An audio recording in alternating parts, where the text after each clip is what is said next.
Very excited about this. So, Leroy, I mean, you know me. What do I love more than anything? A good old hype video. I love me some off-season workouts. I love me some off-season progress. And when I saw some of the photos of Tua Tagovailoa this offseason, I was blown away. Oh my God. I have the but don't look at me like that, man. You know I love this. I know you think football's football and football matters. Me, I love the gun show. I love workouts. I love all that type of stuff. And Tua is looking good. He is looking good, Leroy. So I want to get the man who helped craft this offseason.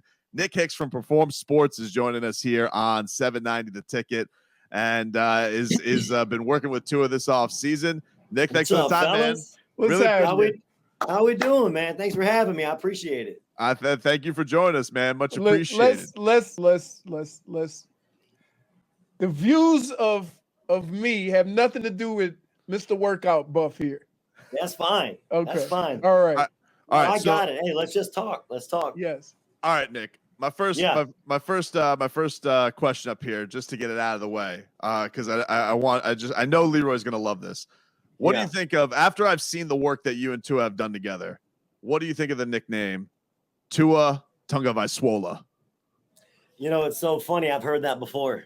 Inside of the weight room at his house, man. My photographer, it's funny. He comes in there and takes pictures and gets content, all the beautiful content that you love. Yes. He's the one that captures that. He's the one that said Tua Tagovailoa. So I apologize. That has been said. It's been Sorry, well, good. I'm glad that it's already got itself a nice base. But so when you get the opportunity to work with Tua in the off season, this is like, is there any pressure as a trainer? Because this is a guy who most Miami fans are looking to as like the great hope of the Miami Dolphins franchise, and they want to see him improve upon a rookie season that had its ups and downs, and they think of him as like the face of the franchise and all that type of stuff. So for you going into this kind of a project as high profile as it is there any pressure on that in your line of work? You know, you've got to take a step back and look at these athletes for what they are, right? So outside of Tua, let's just take Dalvin Cook. You know, I trained Dalvin Cook. My training isn't going to make Dalvin Cook the best athlete there is, because Dalvin's been working on it himself for the past 15 years without me, right?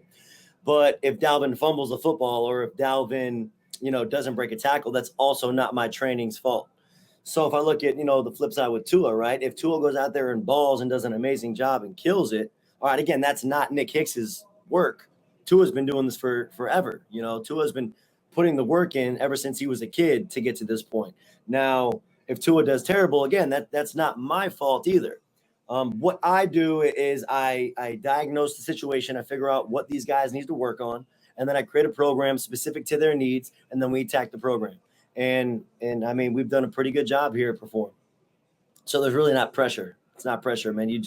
I train Tua like I train a sophomore quarterback at St. Thomas Aquinas. It's the same kind of program. We just got to figure out what these guys need, and then we create that program.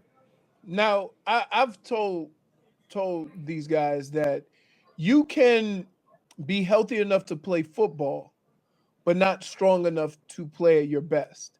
And what I mean by that is Tua came off a hip injury and had surgery and required a lot of rehab, and that rehab put him in a position to be able to go out and play, but not necessarily be strong enough to do the things that he was accustomed to doing. When you got Tua and you guys, went over certain things, one of the things that people said was his mechanics got off because he didn't have the strength to plant either on that leg or push off or whatever. Did you work on those things? Did you because a lot of times when you go to a trainer, I've gone to a trainer before, the first thing they do is test your flexibility. Yeah. They test your core strength, and then they work around that and build there. Is that kind of what you did with Tua and his hip and how everything was affecting him from having that hip injury? Yeah, I do a lot of manual resistance stuff to where I'm actually putting my hands on you and feeling how strong the joint is or the muscle is. And when I first got Tua, when we first started training, he was extremely weak. He was a shell of himself to what he is right now. It's pretty amazing, honestly, how weak he was and the level of play that was asked of him. You know, and a lot of people say, "Oh, he was cleared to play." You need to No, understand that being cleared to play football and being healthy and ready to play football at the highest level, very different. When a doctor clears you from surgery or rehab, right? What they're doing is saying that you can now introduce aspects of the sport into your daily regimen. You know, you can start running, you could start lifting, you could start doing these kind of things. So when they sit there and say, "Oh, he was cleared, he was fine," doctors would have never let him be on the field if he wasn't ready. The doctors don't know that. The doctors perform the surgery. They hire a physical therapist to run the rehab program, and then once you pass these very basic tests, they say, "All right, bud, you're good to go, man. Get back out there and play ball." And Tua's not going to sit here and say he wasn't ready or that the doctors, should not have cleared him or that the coaches maybe shouldn't even play him, because Tua doesn't look at things like that. Tua takes every day for what it is. And if he's cleared to play and he's asked to play, he's going to play. He's not going to sit back and be like, "Oh, I don't know if I'm ready." And I think Tua did a great job last year with the hand that he was dealt. You look at his entire journey to, let's just say, his first start, from the injury to surgery to pro day prep to the pandemic and not even being able to get into facilities and train with trainers and start building up that strength and that endurance and that speed again. So you're 100% right, Leroy, man. It's when I had him, he was extremely weak. I think I was quoted in another interview saying he was like 60% health. And that's not an exaggeration. That's a pretty legit estimation. So what's the like when you spoke to him, I guess maybe after minicamp, like what are his reviews now, like just how he feels like compared to where he was, the journey you guys have kind of been with it, with the whole rehab process? It's when you're feeling healthy, when your body's feeling good, not only are you moving well, but your psyche, your confidence is up. And his confidence was up. I know he had a terrible practice, where he threw 5 picks. I talked to him after that. He's like, "Dude, it's all good, man." We heard that was in a monsoon too. Yeah. And I mean, he honestly though, it doesn't matter. It's funny. There was one day of this offseason where we're out in the field and Tua had all his receivers. He had all of his guys, all of his Dolphins receivers. And they're in the middle of the field and they're just doing some pat and go stuff, warming up, throwing hitches, 3-step drop, 5-step drop, just getting warmed up before they get into a script that Tua had prepared for them. And all of a sudden the skies opened up and it starts pouring rain. And I'm on the other side of the field. I was with, I believe, Devin Singletary and maybe Dalvin. I was doing running back drills. I wasn't even a part of Tua's practice that he had put together. The skies open up and it starts raining. And me, Devin, and Dalvin are staying. We're still doing our work. But all the receivers ran off the field and got under my tent. And there was just one guy that stayed out there. And it was Tua. And everyone's like, "Tua, what are you doing, man?" He goes, No, what are you doing? I'm trying to get better. We're going to probably have to play in this kind of stuff. So it's funny, man, that Albert Wilson runs out, Devontae runs back out. All these guys run back out, and they practice in the rain. So Tua understands that there's going to be situations like that. He knows he's going to have to make big throws in situations like that. It's going to happen. So it is what it is. You've got to take your chances and see what you can do with the wet football in practice, And again, when I talked to him, he was like, "Dude, it's all good, man. This ain't last year. I feel good. I feel confident. I'm ready to get back out there tomorrow." So, Nick, before we get you out of here, man, we really appreciate you spending some time with us. For sure, man. This is a long debate that's been on this show. This leg day, it's overrated, right? Like the whole idea of leg day, it's overrated. Leroy always tells me, you got to be doing the leg day in the gym. I tell him it's for the birds, man. I'm here doing the curls. I think that's all we need to be doing. Hey, I'm all with you, Leroy, man. Leg day is the most important day. Tobin, the most important day. But Nick, here's what you have to do: leg day according to what you do on the football field. You can't just go in there and smash the leg press and whatever. And that's where people get confused, is that I did leg day, but I'm not going to go in there and get all swole up and tight and not be able to run. Well, there's different things you could do.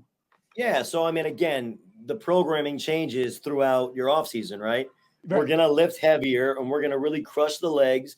and tax the lower body because right now we don't have practice. We don't have games. We had 12 weeks to build Tua up.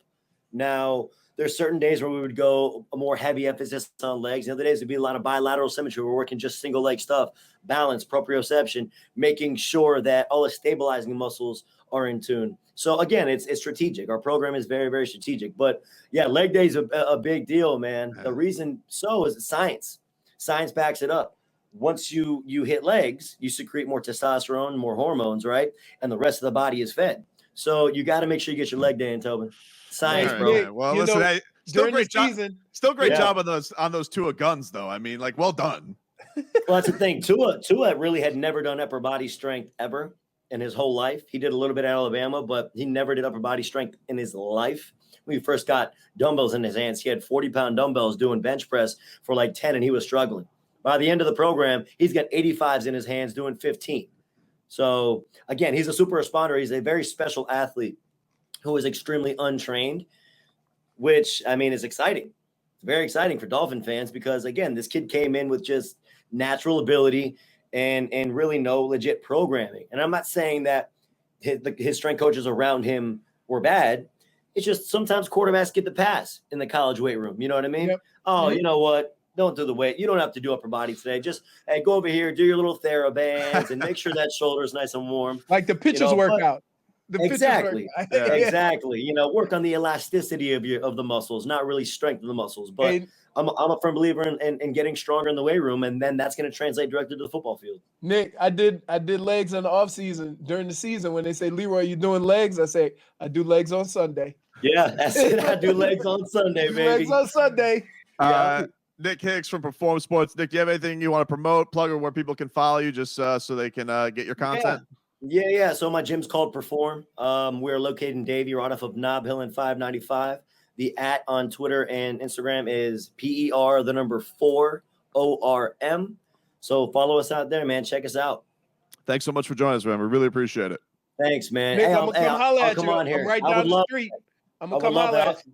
Appreciate it, guys. Hey, man, I'll be on the show anytime you want. You just let me know. Thank you. Thank you, Nick. Appreciate it, man. We appreciate it.